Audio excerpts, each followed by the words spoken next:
Take a look at Chapter 2, Lesson 1, Measurements in Science. So this has to do with something that you may have heard of before called the metric system or the SI units. We did something yesterday that had to do with a little bit of a pretest with the SI units just to see what you remembered from last year. But now we're going to learn more about them. So during this video, I'm going to be highlighting through your book what you should be highlighting, and then I'm also going to tell you at different points to pause the video so that you have time to answer the questions, and then start the video up again when you're done answering the questions so you can follow along and highlight in the book as I read. So let's start off first right here with the My Planet Diary. I'm going to read the facts on this side. I'll read the questions. Once I'm done reading the questions, you can pause the video, answer the questions, and then when you're done answering them, start up the video again and we'll get started. Measurements have helped people record and share information about some pretty amazing moments. In 2006, in Maui, Hawaii, a surfer rode the biggest wave on record, 21 meters tall, a 21-meter tall wall of water. Growers compete every year for the heaviest pumpkin in the United States. In 2009, the winner weighed more than 725 kilograms. In the winter of 1909, a severe cold front hit the East Coast, including Florida. Tallahassee holds the record for the coldest temperature in the state, -19 degrees Celsius. So now take a look at the questions on this side. Number 1 says, what unit of measure is used to find both length and height? Number 2, what problem could arise if scientists use different units to measure height? Pause the video and answer those questions.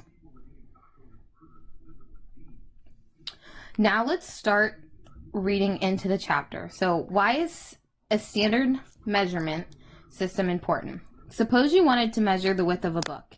If you used your finger, the book might be 3 fingers wide. If you used a paperclip, the book might be 5 paperclips wide. If you used a ruler, the book might be 22 centimeters wide. There are 3 different ways of measuring something. Go ahead and take a look at the next page. To avoid the problem of using different measurements, standard measurement systems were developed. A standard measurement system is important because it allows scientists to compare data and communicate with each other about the results. Highlight that sentence.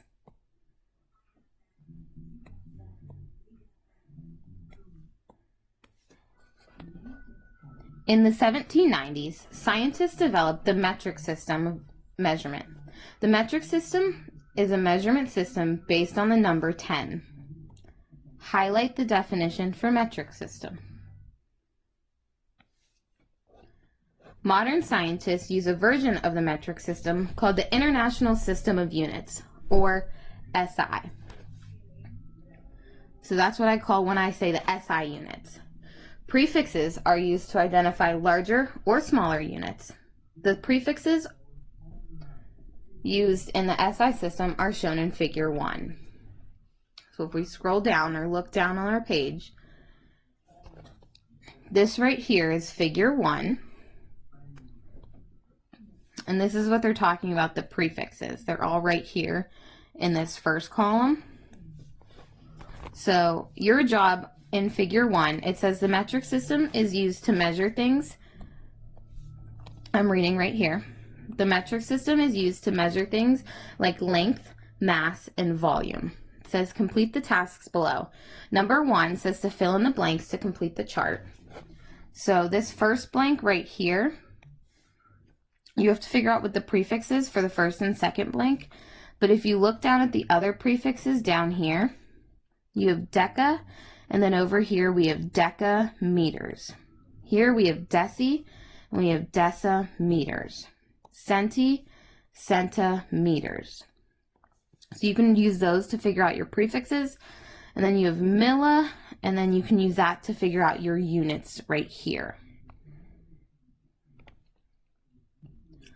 And then the meaning, you can use your words here to figure out the meaning That'll help you. Just know that these ones are going to be decimals.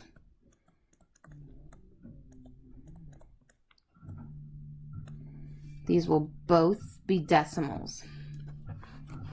And then identify something you would use to measure for each of the following. So something you would measure in millimeters and something you would measure in kilometers. Pause the video now and answer those questions. When you're done answering them, unpause the video because I am moving on. All right, if you turn the page, what are some SI units of measurement? So scientists regularly measure properties such as length, mass, volume, density, temperature, and time. Each property can be measured using an SI unit. So let's talk about length. So length is the distance from one object or one point to another. A meter is the basic SI unit for measuring length. Highlight that sentence. 1 meter is about the distance from the floor to a doorknob. One tool to measure length is a metric ruler. Oftentimes we call it a meter stick, but in the book they call it a metric ruler. Many distances can be measured in meters. For example, you can measure your height or a soccer kick in meters. For measuring lengths smaller than meters, you can use centimeters and millimeters. For example, the length of a piece of binder paper is about 29 centimeters. For measuring a long distance, such as a distance between two cities, you would use kilometers. The table at the left shows you how to convert different metric length units. Okay, let's take a look at that table real quick. So 1 kilometer is 1 meter. 1 meter is 100 centimeters. 1 meter is also 1,000 millimeters, and 1 centimeter is 10 millimeters.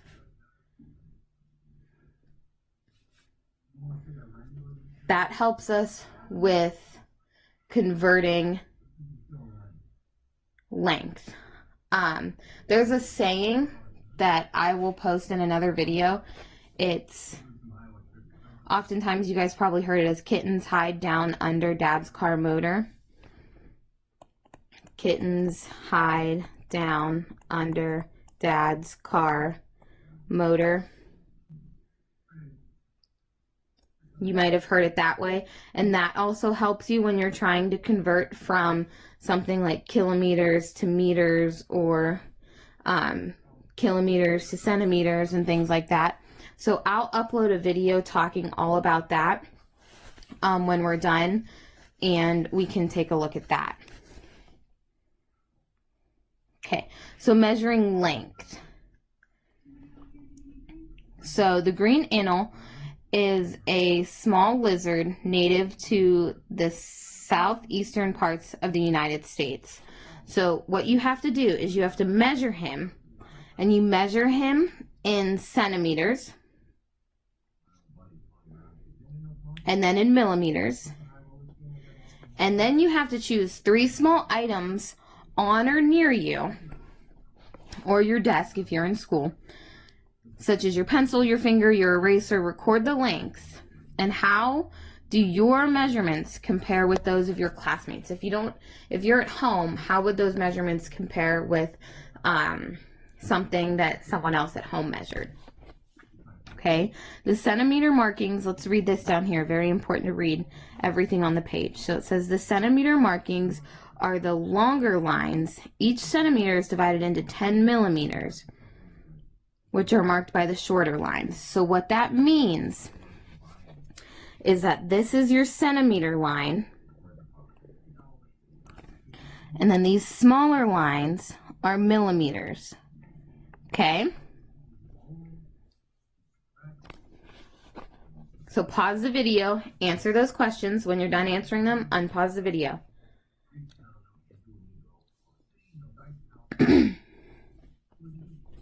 Mass. So mass is a measurement of the amount of matter in an object. The SI unit for measuring mass is kilograms. The mass of cars, bicycles, and people is measured in kilograms. If you want to measure smaller masses, you would use grams or milligrams. The table at the right shows you how to convert kilograms, grams, and milligrams. The balance shown in figure 3 is used to measure mass. A balance compares the mass of objects to a known mass. So that's like the weighted balances that we have in the lab. Weight, though, is different than mass. So weight is the measure of the force of gravity acting on an object. So a scale is used to measure weight. When you stand on a scale, gravity pulls you downward. This compresses the springs inside the scale. The more you weigh, the more the springs compress.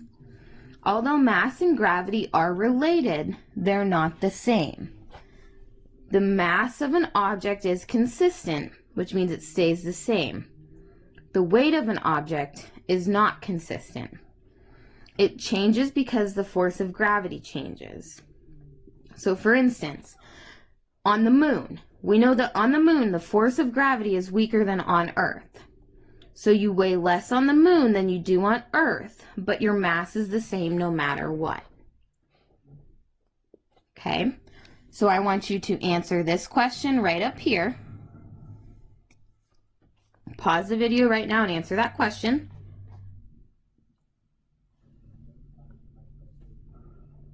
And now let's take a look at figure 3. So it says, what does the triple beam balance measure? Let's take a look first at that triple beam balance. So the first step you have to do is place your object on the pan. Then it says to shift the riders on the beams until they balance the object and the pointer hits 0. So we have this beam here, we have this beam here, and this beam here.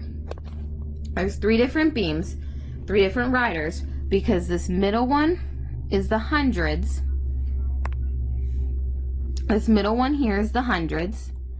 This one back here is your tens, and this one here is your ones. So the first one only goes up from 0 to 10.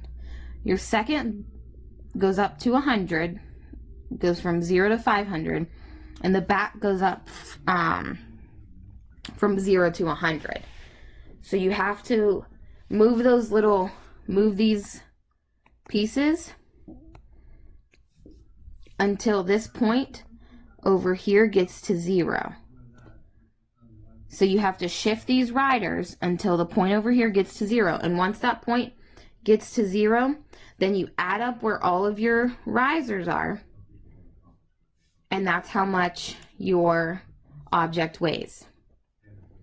So it's asking you, how much does a car weigh? So what did all your riders add up to? And then what SI unit is measured in mass? So pause the video and answer that question. Unpause it when you're done. All right, and the last page. We're talking about volume. So, have you ever looked at a box of your favorite food and have seen the following line? This package is sold by weight and not by volume. Well, volume is the amount of space an object or substance takes up. All objects have mass, whether they're solid, liquid, gas, have volume. So if they have a mass, they have a volume. In SI, the basic unit for measuring volume is cubic meters, or meters cubed. Cubic meters and cubic centimeters, centimeters cubed, which is what this means, are used to measure volumes of solid.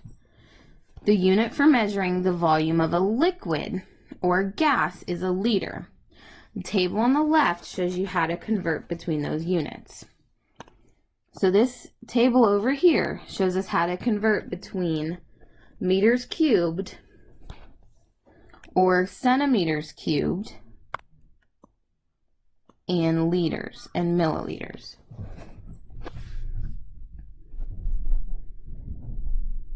Let's take a look at this box right here. So this is calculating the volume of regular solids.